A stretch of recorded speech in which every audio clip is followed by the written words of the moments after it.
Office से थकी आ रही खातून छुट्टी के बाद घर जाने के लिए बस में सवार हुई। सीट पर बैठकर आंखें मूंद कर थोड़ा सा रिलैक्स करने की कोशिश करने लगी। अभी बस चली ही थी कि अगली कतार में बैठे एक साहब ने अपना मोबाइल निकाला और ऊंची आवाज़ में गुफ्तगू शुरू कर दी। इसकी गुफ्तगू कुछ इस तरह थी। जान, मैं गफूर बोल रहा हूँ, बस में बैठ गया हूँ और घर ही आ रहा हूँ। हाँ हाँ, मुझे पता है 7 बज रहे हैं, 5 नहीं। बस ज़रा ऑफिस में काम था इसलिए देर हो गई।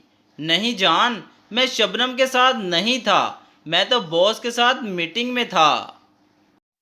नहीं जान, सिर्फ तुम ही मेरी ज़िंदगी में हो, हाँ कसम से।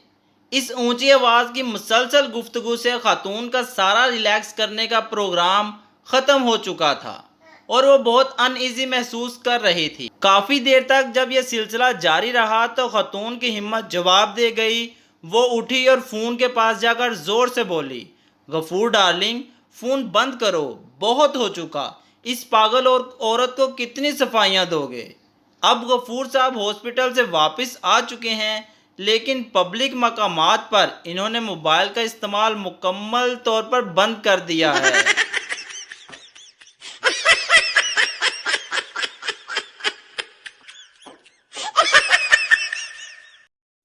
एक बंदा बाइक पर जा रहा था और पीछे बैठा बच्चा सो रहा था।